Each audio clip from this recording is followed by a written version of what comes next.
आसाराम को आखिर किस रास्ते जोधपुर ले जाया जाता है। अभी तक जो खबरें मिल रही हैं उसके मुताबिक आसाराम को पहले दिल्ली लाया जाएगा और फिर दिल्ली से उन्हें जोधपुर भेजा जाएगा। लेकिन हमारे संवाददाता प्रवीण दुबे से भी हमारी बातचीत हुई थी। उनका यह कहना था कि हो सकता है कि उन्हें डायरेक्ट फ्लाइट के जरिए मुंबई के रास्ते इंदौर ले जाया जाए। बातचीत की शुरुआत करते हैं। सीनियर जर्नलिस्ट एनके सिंह हमारे साथ बने हुए हैं। सिंह साहब, आपको क्या लगता है कि क्या दिल्ली के रास्ते उनको इंदौर माफ कीजिए जोधपुर ले जाना ज्यादा फिजिबल होगा या फिर डायरेक्ट फ्लाइट से मुंबई के जरिए? जो नॉर्मल लॉजिस्टिक्स मेरी समझ में आ रही है बहुत सिंपल सा है कि एमएचए के पास एआरसी जो उनका विंग है, एआरसी के पास छोटे प्लेन्स हैं। एआरसी के प्लेन्स को वो लेके इस समय चार्टर प्लेन ले आए और छोटे प्लेन्स होते हैं वो बहुत फास्ट होते हैं, उनकी स्पीड भी बहुत अच्छी होती है। एआरसी के प्लेन्स लैंड करने में भी सुविधा है, तो लिहाजा वो प्लेन्स ले सकते हैं, बीएसएफ के प्लेन ले सकते हैं। इनमें से किसी को लेके सीधे वो जोधपुर ले आए। मुझे नहीं समझ में आ रहा है कि वो दिल्ली क्यों ले आएंगे या मुंबई क्यों ले जाएंगे। लॉजिस्टिकली भी सही नहीं है और कुछ भी है तो 72 ईयर्स के हैं ये आसाराम, तो मुझे नहीं लगता है कि पहले आप उनको मुंबई ले जाएंगे। मुंबई से कोई सेंस नहीं क्योंकि जोधपुर बगल में है, इसलिए वन हॉप फ्लाइट में आप सीधे इंदौर से उठाएं, उनको जोधपुर ले आएं और अल्टीमेटली जोधपुर ही लाना है। लीगल जो एरिया होता है इस केस में वो जोधपुर है, लिहाजा आप क्यों ले जाएंगे दिल्ली या दिल्ली से मुंबई क्यों ले जाएंगे मुझे लगता है। और दूसरा ये है कि ये गवर्नमेंट के अगेंस्ट भी जा सकता है कि एक इस उम्र के आदमी को आप तमाम घुमा रहे हैं जिसका कोई रेशनल नहीं। तो लॉजिस्टिकली मुझे नहीं लगता है कि उनको यहां पर दिल्ली लाने की जरूरत है या बॉम्बे ले जाने की जरूरत है। उसकी जगह सीधा आप इंदौर से उठाएं और इंदौर से उठा के जोधपुर में ले आए, ये आइडियल होगा मेरे ख्याल से। और वो फ्लाइट भी बहुत ही शॉर्ट ड्यूरेशन होगी। छोटे प्लेन आप लेके बड़े इत्मीनान से ला सकते हैं और कम से कम एक्सपोजर भी कम होगा जी। जो आप लॉ एंड ऑर्डर की प्रॉब्लम है वो भी कम से कम रहेगी, क्योंकि उनके समर्थक बहुत ज्यादा, अब तो जिन्हें भी इन्फॉर्मेशन नहीं होगी उन्हें इन्फॉर्मेशन मिल चुकी होगी। नहीं, इस समय पूरे मुझे लगता है कि अलर्ट जिलों में हो गया होगा। हालांकि वैसे इसकी जरूरत नहीं। देखिए जो भी है भक्त जो रियल है वो वायलेंस पे नहीं आता है, भक्त का ये तरीका भी नहीं है। लेकिन कल तो हमने देखा था कि जोधपुर में क्या कुछ हुआ, वो तो बिल्कुल वायलेंट थे। दो वर्ग हैं उसमें, एक अंधभक्ति जो होती है, अंधभक्ति में और कुछ होते हैं कि हर भक्ति के प्रोसेस में लुम्पेंस होते हैं, एक लंपट होते हैं और वो लंपट ये सब करते हैं उपद्रव। वरना जो भी धर्मांध है तो धर्मांधता के साथ बहुत रेयर केसेस में होता है कि वायलेंस की तरफ वो जाएं। और मुझे लगता है कि बाबा का जो गरिमा था वो लगातार गिरता रहा। इस 10 दिनों में आपने देखा होगा कि जो कंडक्ट था, वो जो कंटेम्परेरी कम्युनिटी स्टैंडर्ड्स कहते हैं कि हम अपने संत से ये उम्मीद नहीं करते हैं कि वो पुलिस से छिपेगा, भागेगा, बहाना करेगा। संत से ये उम्मीद नहीं करते हैं। स्वामी दीपांकर के पास चलते हैं। क्या लगता है संत से कैसी उम्मीदें होती है और इस तरह की उम्मीदों पर जब वो खरे नहीं उतरते हैं, ऐसी चीजें सामने आती है, यौन शोषण की, यौन उत्पीड़न की, गिरफ्तारी हो जाती है, कैसा मैसेज संत समाज में जाता है, कैसा मैसेज लोगों में जाता है? वंदना, अपने आप में आश्चर्य तो होता ही है, इसमें कोई संदेह नहीं कि जब किसी संत के साथ ऐसी घटना घटित होती है, निसंदेह आश्चर्य होता है। आश्चर्य मात्र संत समाज को ही नहीं होता, समूचे हिंदुस्तान को होता है, या ये कहूं कि समूचे विश्व को होता है। क्योंकि घटना संत नहीं, वो आइडल, वो दृष्टांत करता है जिसको लाखों करोड़ों लोग अनुसरण करते हैं। परंतु जब ऐसी सिचुएशन होती है, परंतु हमारे देश में कानून भी है। शायद हमको लगता है कि पाकिस्तान या तालिबान में हम लोग नहीं रहते। अगर कोई व्यक्ति या साधु या संत या आध्यात्मिक व्यक्ति या ये कहूं कि कथावाचक या ये कहूं कि कथाकथित आध्यात्मिक या धार्मिक व्यक्ति अगर जो कुछ गलत करता है तो उसके लिए देश में कानून है और कानून से कोई सर्वोपरि है नहीं। पर वंदना, एक बात यहाँ जोड़ना चाहूंगा कि मैं किस कानून की बात करता हूँ, कि मैं किस कानून को समझना चाहता हूँ या मैं किस कानून को हिंदुस्तान में देख रहा हूँ। मैं उस कानून को देख रहा हूँ या उन एजेंसीज को देख रहा हूँ जो अपनी जान पर खेल करके, पुलिस को देख रहा हूँ जो किसी कैदी या मुजरिम को पकड़ती हैं, 2 मिनट में आकर के नेताजी बोल देते हैं। वंदना, एक बात कंप्लीट कर दें, अधूरी रह जाएगी। एक एजेंसी आकर के पकड़ती है और कोई समाजवादी पार्टी के फारूकी साहब आकर के कह देते हैं, बोले कि कहीं धर्म के आधार पर तो नहीं पकड़ लिया। ये तो चलो ठीक है कि आरोप लगा है, अभी आरोपी नहीं हुए, पहली बात हम आपको बता दें। वो तो 500 मतलब मृत्यु का हत्यारा है, तुम उसे बचाने पे आमादा हो गए, पहली बात। दूसरी बात, जिस पुलिस के पास जाती है महिला, पुलिस वाले उसी की इज्जत की धज्जियां उड़ा देते हैं। तमाम खास मेहमान हमारे साथ हैं। हमारे मैनेजिंग एडिटर अजीत अंजुम भी हमारे साथ जुड़ गए। अजीत जी, गिरफ्तारी पहले ही 12:25 पर आसाराम की हो गई और उसके बाद से लेकर अब तक पहले ही उन्होंने कहा था कि वो अन्न जल का त्याग कर देंगे, हालांकि ऐसा कुछ हुआ नहीं। पानी लगातार वो रात भर पीते रहे। अब का जो कार्यक्रम है 7:50 पर पहले उन्हें दिल्ली ले जाया जाएगा और दिल्ली से उन्हें जोधपुर ले जाया जाएगा।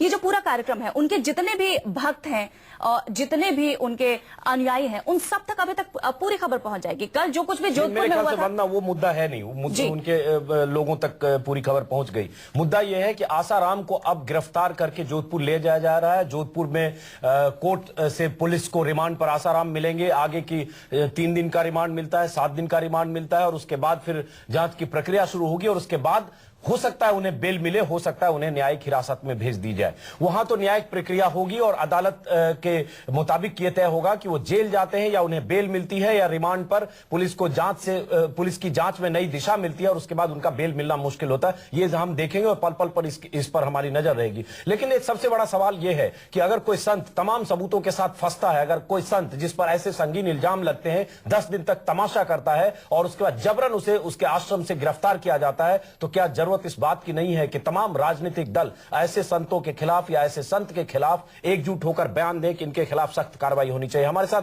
चूंकि बीजेपी के नेता रामेश्वर चौरसिया मौजूद है। रामेश्वर चौरसिया उसी पार्टी के नेता हैं जिस पार्टी की उमा भारती से लेकर प्रभात झा तक सबसे पहले जिन्होंने हिमायत की संत आसाराम की। कैलाश विजयवर्गीय जैसे नेता इंदौर के नेता हैं, मध्य प्रदेश में सरकार में मंत्री हैं, उन्होंने इसे राजनीतिक साजिश करार दिया और उसी पार्टी के तमाम नेताओं ने कई दिनों तक आसाराम के पक्ष में बयान दिए। यह अलग बात है कि नरेंद्र मोदी ने जब आसाराम को राक्षस कहा तो अब बीजेपी नेताओं के सुर बदल गए। रामेश्वर चौरसिया जी, आज आप कहेंगे कि आसाराम पे जो आरोप हैं वो संगीन है और आसाराम को गिरफ्तार करके पुलिस ने सही किया है और आसाराम के पर तमाम आरोपों की जांच होनी चाहिए और 400 से अधिक उनके आश्रम हैं। आसाराम पर पिछले 10 सालों में कई आरोप लगे हैं और पुलिस को उनके खिलाफ सख्त कार्रवाई करनी चाहिए। पार्टी लाइन क्या है अब? अजीत जी, हमारे पार्टी के प्रवक्ता बोल चुके हैं। आपने जिन नामों की चर्चा की, ये बात सही है। आप भी अगर भक्त हो गए तो फर्स्ट इंस्टांस में आप भी ये कह सकते थे, लेकिन हमारे किसी नेता ने ये नहीं कहा कि राजस्थान की पुलिस एक्शन नहीं ले, पुलिस कार्रवाई नहीं करे। छोड़िए इस मुद्दे को, ये मुद्दा यहीं खत्म है। हमारे प्रवक्ता जो बोलते हैं वही रविशंकर जी बोले या शाहनवाज जी बोले, वही पार्टी लाइन होता है। आज मैं ये बताता हूं कि आसाराम जी के चलते ये जो हाई वोल्टेज ड्रामा हुआ, आसाराम जी क्लेम करते हैं ये संत हैं, इनके बहुत सारे फॉलोअर हैं। कल तो किसी ने क्लेम किया 5 करोड़ है। तो मैं तो दूसरी बात कह रहा हूं अजीत जी कि आसाराम बापू को उसी दिन अगर इल्जाम लगे थे तो उसी दिन आसाराम बापू को कहना चाहिए था कि ये मेरी शिष्या ने इल्जाम लगाया है, मैं एक संत हूं, इसीलिए मैं हर सहयोग के लिए, पुलिस को सहयोग के लिए तैयार हूं। पुलिस पूरी जांच करे ताकि दूध का दूध और पानी का पानी। बहुत सैद्धांतिक बात आप कर रहे हैं। आसाराम संत है तो संतों की प्रतिष्ठा का भी इनको ध्यान रखना चाहिए। बहुत सैद्धांतिक बात रामेश्वर चौरसिया जी कर, प्रतिष्ठा का ध्यान रखना, रामेश्वर चौरसिया जी प्रतिष्ठा का भी ध्यान रखना। रामेश्वर चौरसिया जी बहुत सैद्धांतिक आप बात कर रहे हैं, लेकिन ये सवाल उमा भारती से भी पूछा जाना चाहिए, प्रभात झा से भी, मीनाक्षी लेखी से भी, कैलाश विजयवर्गीय से भी, कि वो लोग पीड़िता के साथ खड़े होने की बजाय आसाराम के साथ खड़े थे और उन्होंने कहा आसाराम के खिलाफ राजनीतिक साजिश हुई। तो ये बात लेखी प्रवक्ता है और ये जो कंस्पिरेसी थ्योरी सामने आई वो मामूली लोगों की तरफ से नहीं आई, बड़े बीजेपी के बड़े नेताओं की तरफ से आई। तो क्या उन नेताओं को आज माफी नहीं मांगनी चाहिए? हम इस पर भी बात करेंगे, लेकिन ब्रेक के बाद, और समझने की कोशिश करेंगे एक संत, एक ऐसे संत जिनके तथाकथित रूप से करोड़ों अनुयायी हैं, क्या ऐसे संत कानून से ऊपर हैं? क्या ऐसे संत के पीछे किसी राजनीतिक पार्टी का खड़ा होना क्या सही है? क्या ऐसे संत को हवालात के हवा खाने में 10 दिन लगेंगे? आम नागरिक होगा तो तुरंत पुलिस के शिकंजे में आएगा। अपने भक्तों के बीच परम पूज्य आसाराम के नाम से मशहूर आसाराम, दर्शकों और दूसरे लोगों के बीच तमाशाराम और झांसा राम के नाम से मशहूर हो चुके आसाराम को पुलिस ने कल देर रात गिरफ्तार कर लिया था। पुलिस की निगरानी में इंदौर एयरपोर्ट पे हैं और जैसी कि खबर आ रही है कुछ देर बाद उन्हें दिल्ली लाया जाएगा और दिल्ली से जोधपुर ले जाया जाएगा, क्योंकि इंदौर से डायरेक्ट कोई फ्लाइट नहीं है। हम इस पर पल पल की खबर पर नजर रखेंगे, ये भी जानने की कोशिश करेंगे कि जोधपुर में उनका क्या होता है। क्या जोधपुर में उनके समर्थक विरोध करते हैं? क्या जोधपुर अदालत से उन्हें पुलिस रिमांड पर भेजा जाता है? जो कुछ भी होगा हम पल पल की खबर न्यूज 24 के दर्शकों को देंगे, लेकिन उससे पहले हम बता दें कि स्टूडियो में हमारे कई मेहमान हैं। हम जानने की कोशिश करते हैं कि एक संत अपने अनुयायियों के बूते कैसे कानून से ऊपर हो जाता है और उसके खिलाफ जब कार्रवाई की बात आती है तो पुलिस प्रशासन और सरकार के हाथ पांव क्यों फूलते हैं और 10 से 11 दिन तक वो क्यों इतना बड़ा तमाशा खड़ा करता है कि 1000 पुलिसकर्मी को उसके आश्रम पहुंचना पड़ता है, बहुत मुश्किल से उसकी गिरफ्तारी होती है। रामेश्वर चौरसिया जी, ब्रेक के पहले आपसे बात कर रहे थे, सूबे में आपकी सरकार है जहां वो कई दिनों से भोपाल से लेकर इंदौर के बीच पेंडुलम की तरह झूल रहे हैं। देवास के रास्ते परसों देखे गए, फिर कहीं गुप्तवास में गए और उसके बाद सबसे पहले जब उन पर आरोप लगे तो सबसे पहले बीजेपी के नेता उनके समर्थन में आए, जिसमें कैलाश विजयवर्गीय हैं जो मैंने कहा और बाकी नेता। सवाल यह उठता है कि जब उन पर ऐसे संगीन इल्जाम लगे, बीजेपी एक साफ सुथरी चरित्र वाली पार्टी है, तो क्या सिर्फ कोई संत है और उनके 2 करोड़ 4 करोड़ 5 करोड़ उनके धर्म भीरू सदस्य हैं, इस नाते से बीजेपी उनके साथ खड़ी हो जाएगी क्योंकि उनके साथ तथाकथित वोट बैंक है? नहीं, इसको इससे मत जोड़िए, मैं इसके सख्त खिलाफ हूं। आपने मेरा बयान भी सुना, हमारे प्रवक्ता का भी बयान सुना। संत है तो कई आम पॉलिटिकल लोग भी आम जनता होंगे, उनके भक्त होंगे, उस समय बोल दिए, लेकिन किसी भक्त ने ये नहीं बोला, चाहे वो नेता हो चाहे जो भी हो, कि इन पर कानूनी कार्रवाई नहीं होना चाहिए। आप मध्य प्रदेश सरकार की बात कर रहे हैं, मैं कहता हूं कि केस हुआ दिल्ली में। नहीं, कैलाश विजयवर्गीय ने तो कहा कि ये राजनीतिक साजिश है सर। जो कैलाश विजयवर्गीय ने कहा है राजनीतिक साजिश हो जाने दीजिए, हम उस पर भी आऊंगा। जी, उमा भारती ने भी कहा है साजिश है। हाँ, ये भी बात है, सही बात है, आपने सही पूछा, मुझे सारी जानकारी है, मैं पूरा जवाब दूंगा, सुन तो लीजिए। आप बोलते हैं तो ये करता है ना, बैक होता है साउंड।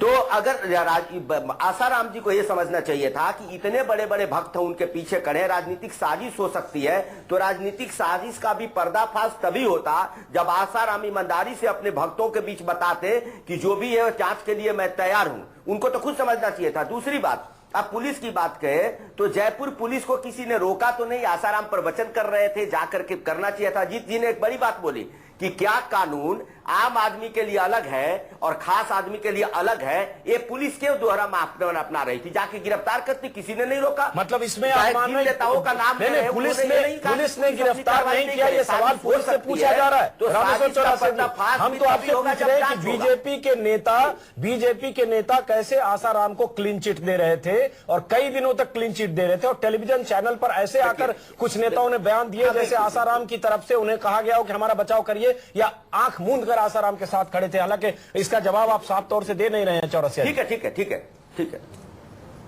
हाँ मैं दे रहा हूं, साफ तौर से दे रहा हूं। देखिए, अगर कोई उनके भक्त है, वहां कार्यक्रम हो रहा है, वो नेता भी है, तो उन्होंने अगर एक कहा कि ये साजिश हो सकती है तो आसाराम जी से भी पूछा होगा, बोले होंगे। आसाराम जी को ईमानदारी से समझना चाहिए था कि इतने बड़े बड़े नेता उनके समर्थन में है। अरे सर, उन्हें क्या समझना चाहिए, हुआ नहीं ना, उसकी बात लोकतांत्रिक प्रक्रिया में लोग हैं, सैद्धांतिक बातें कर रहे हैं, आपको खुद आगे आना चाहिए था। मैं ये आपको बता रहा हूँ, बहुत अच्छी बात कर रहे हैं, सैद्धांतिक बात कर रहे हैं, खुद उनको आगे आना चाहिए, लेकिन आगे आए बीजेपी के नेता और जिन्होंने बचाव किया। हम इस पर फिर आपके पास आएंगे। महेंद्र मिश्रा जी, आप क्या अभी भी उसके बाद भी आसाराम के पक्ष में, ऐसे संत के पक्ष में जिन पर यौन उत्पीड़न का आरोप लगा है? देखिए, इच्छा, द्वेष, सुख दुख, प्रयत्न, न्याय, लिंगमिति, तो द्वेष जो है ये आज से नहीं है, शुरू से है।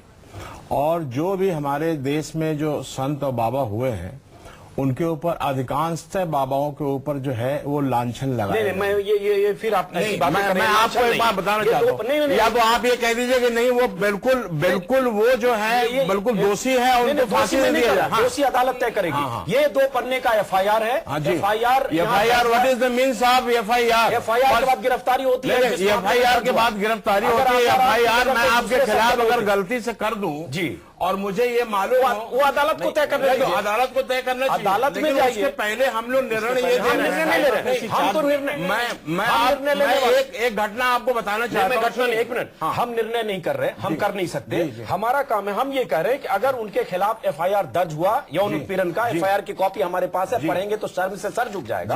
अगर किसी लड़की ने FIR किया, पुलिस ने FIR किया, प्रथम दृष्टया आरोप को FIR के लायक मान के FIR किया, जांच हुई, उसके बाद अगर उन्हें सम्मन भेजा गया, उन्हें सम्मन पे जाना चाहिए और कानून का सामना करना चाहिए। वो भागा भागी लुका छिपी क्यों कर रहे हैं? वो आम आदमी से अलग एक चीज बताइए, न्याय में जो है आपको एक ऐसा मौका मिलता है कि आप अपना बेल भी करा सकते हैं। अगर किसी व्यक्ति जो तब ना, नहीं, मैं आपको बता रहा हूं, किसी व्यक्ति के ऊपर ऐसा जो है मुकदमा कायम कर दिया जाए जिसमें वो संलिप्त ना हो, वो हक पर हो जाएगा, वो डर जाएगा अदालत में। एक साधु के ऊपर अगर किसी डर नहीं गए थे, उन्होंने उस लड़की को उनकी बेटी ने मानसिक रूप से बीमार बताया, आसाराम ने उसके बाद मैं कहता हूं कि अगर उन्होंने मानसिक रूप से बीमार बताया तो क्या आप लोगों ने जाके उसका मानसिक स्थिति का जो है, हमारा काम नहीं, वो मेडिकल आपका ये भी काम नहीं है कि उनको आप जेल में तुरंत भिजवा दीजिए।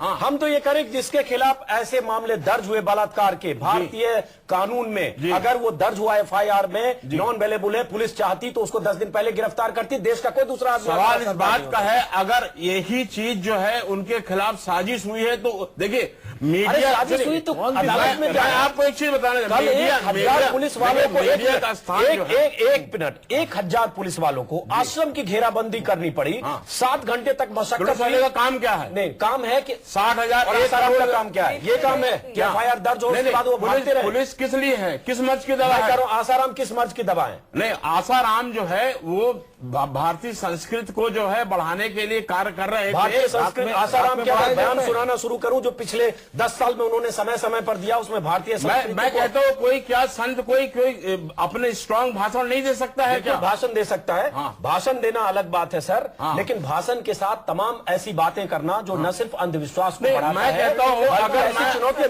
दिल्ली गैंग रेप में भी उन्होंने पीड़िता को लेकर, उस लड़की को लेकर जो इल्जाम लगाए कि बलात्कारी दोषी है तो उसी को भोग रहे हैं, वो उसी को भोग रहे, वही हो सकता है, संभावना ऐसी हो सकती है कि कोई कंस्पिरेसी। हाँ, हो गया, अब आप भी कंस्पिरेसी पर आ गए, बहुत अच्छी बात है, हो सबके सुर यही है, आप भी कंस्पिरेसी पर आ गए। मतलब ये लड़की जिसने इल्जाम लगाया, बहुत इसमें कहीं CIA ISI की कंस्पिरेसी तो मैं कह रहा हूँ KGB ने क्या कहा था?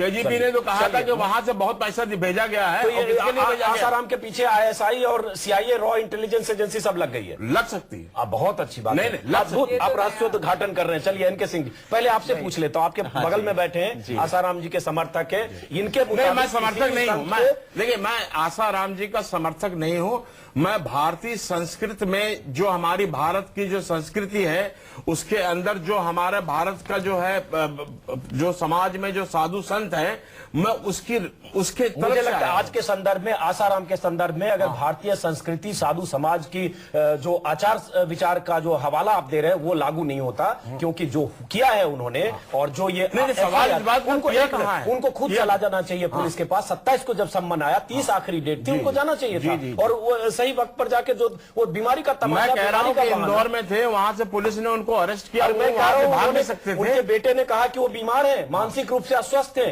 और उसके बाद साधु अचानक बीमार हो गए, 12 साल बाद बीमारी का राष्ट्रोद्घाटन हुआ। अचानक अगर किसी के ऊपर केस कर दिया जाएगा तो अचानक बीमार नहीं होगा? बिल्कुल बिल्कुल होगा ही, ऐसे मामलों में बीमार होना भी चाहिए, बीमार होना भी चाहिए। जी आप बताएं। जी अजीत भाई बोले। जी मैं ये पूछ रहा हूं कि जो क्या किसी धर्माचार्य को संत को जो 10 दिन तमाशा हुआ, ये उन पर ये बात जमती है, ये जचती है कि संत का ये आचरण कहता है जो आसाराम का आचरण है? अजीत भाई, जब इंसान साधु बनता है ना तो वो अपना पिंड दान कर कर बनता है। आपने भी पढ़ा होगा, हमने भी पढ़ा है, क्योंकि जब बने थे साधु तो पिंड दान कर कर बने थे। इतनी सी बात से हम लोग खौफजदा हो जाएं कि बोले कि पुलिस क्या करेगी और सरकार क्या करेगी? अरे बोले कि सच को आंच होती है क्या? जो हुआ सो हुआ और जो होगा सो होगा, परंतु अर्थ मात्र कहने का इतना है कि भयभीत होना, चिंतित होना, व्यथित होना और 10 दिन पहले गिरफ्तार दिन तक खुद पुलिस के पास जाना चाहिए। हो जाने दीजिए आदरणीय, 10 दिन तक तमाशा होना अपने आप में आश्चर्य है उन आध्यात्मिक व्यक्तियों की, जो व्यक्ति आध्यात्म को खाता पीता और जीता है, उनकी नजर आज जमीन में गड़ नहीं गई, वो खुद जमीन में गड़ गए। बोले सामने बोलने आए भी तो भाई साहब किस मुंह से आए? चलिए टीना शर्मा जी, लगता नहीं कि अब वक्त आ गया है कि इस देश में ऐसे बहुत सारे साधु संत हैं जिनके सैकड़ों आश्रम हैं और कई बार हजारों एकड़ जमीनों पर आश्रम बना हुआ है और बहुत लेविश लाइफ जीते हैं, फ्लीट है गाड़ियों का, देशी विदेशी गाड़ियों का, 50 गाड़ियां एक साथ चलती है संतों के साथ। ये कौन से संत? माया मोह से मुक्त होकर संत बनता है और यहाँ सबसे बड़ा मायावी संत बनता है। वो जमाने लद गए अजीत भाई, वो जमाने लद गए। एक संदर्भ लाना चाहूंगी, अभी एक रिसेंटली एक इसकी इनकम टैक्स की रेड हुई और किसी इंडस्ट्रियलिस्ट के यहाँ से सुरेश सोनी जी के काफी सारे उनके जो फ्लाइट बिल्स थे वो निकले और उनको फंडिंग जो है उस डायरी में मिली। वो न्यूज दब गई पर वो एक न्यूज ऐसी आई थी। और देखिए आजकल के समाज में जो चल रहा है, मैं बड़ी हैरान हूं इस चीज को देखकर कि साधु संत जो है वो उनको पैसे का मोह नहीं होता है, ऐसा हम सब लोग जानते हैं, और वो समाज के कार्य के लिए काम करते हैं। पर आज जो मैं साधु संत देख रही हूँ वो साधु बनते ही इसलिए हैं कि वो इस लाइफ को जी सके और इस लाइफ में आ सके। और इसमें जो जिस तरीके का यहाँ तक भी, चलिए मैं मानती हूँ कि सही है कि आप फ्लाइट से जा रहे हैं, आपके पास इतना समय नहीं है कि आप ट्रेवल करें ट्रेन से और ये सब चीजें हैं, पर इसमें अब जहां अपने भक्तों को अपनी ब्लैकमेलिंग से अपने साथ खड़ा करते हैं, वो चीज देश के लिए बहुत नुकसानदायक है। और ऐसे साधु संत, कम से कम मुझे लगता है कि ऐसे साधु संतों का जो पर्दाफाश होता है, और इसमें भी अभी हम दो राय ना बनाएं क्योंकि उनके ऊपर इल्जाम जो है वो अभी साबित नहीं हुए हैं, पर जो उनका पहले दिन से 21 तारीख के बाद से जो रवैया है वो रवैया नहीं, उनके जो बयान है वो हर कॉन्ट्राडिक्शन है, हर दूसरे दिन वो कुछ बोलते हैं, और हर भाषण में उन्होंने इस लड़की का, हर प्रवचन में इस लड़की का उन्होंने रेफरेंस दिया है। तो वो क्या दिखाना चाहते हैं देश को कि उनके साथ गलत हो रहा है? बिल्कुल। एनके सिंह साहब, यहाँ एक पॉलिटिकल सिस्टम का भी सवाल है और धर्मभीरू जनता का भी सवाल।